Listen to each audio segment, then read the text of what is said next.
नमस्कार दोस्तों, इतिहास के शौकीनों।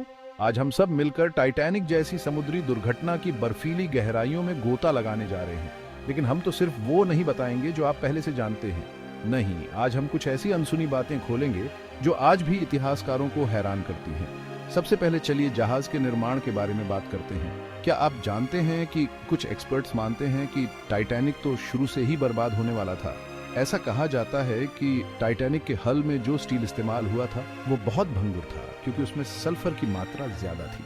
इसका मतलब ये हुआ कि आइसबर्ग से टकराने पर जहाज के टूटने का खतरा ज्यादा था। जरा सोचिए, एक जहाज जो डूब नहीं सकता वो अपने ही निर्माण की वजह से बर्बाद हो गया। अब चलिए यात्रियों की ओर। अमीर और मशहूर लोगों के बीच में विलियम स्टीड नाम का एक रहस्यमयी आदमी भी था।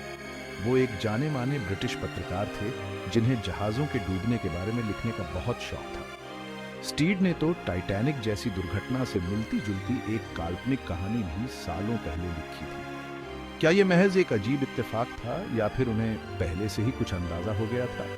और अंदाजों की बात हो रही है तो ये सुनिए। कई यात्रियों ने सपने देखने या इस यात्रा के बारे में बुरा महसूस करने की बात बताई। एन वॉर्ड नाम की एक महिला ने दावा किया कि उसने जहाज पर चढ़ने से कुछ दिन पहले ही बर्फीले पानी में डूबते हुए जहाज का सपना देखा था। वो इतनी परेशान हो गई थी कि उसने अपना टिकट कैंसिल करने का भी सोचा, लेकिन बदकिस्मती से उसने ऐसा नहीं किया। फिर जहाज के कार्गो का भी सवाल है। टाइटैनिक अपने अंदर क्या क्या लेकर जा रहा था? लग्जरी सामान और निजी चीजों के अलावा ऐसी अफवाहें भी उड़ी कि एक श्रापित मम्मी को अमेरिका ले जाया जा रहा था। कहा जाता था कि ये मम्मी जिससे भी मिलती है उसके लिए बदकिस्मती लेकर आती है।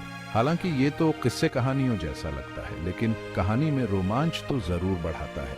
आखिर में उस कैलिफोर्नियन जहाज को भी नहीं भूलना चाहिए जो टाइटैनिक के पास था, लेकिन मदद के लिए नहीं आया।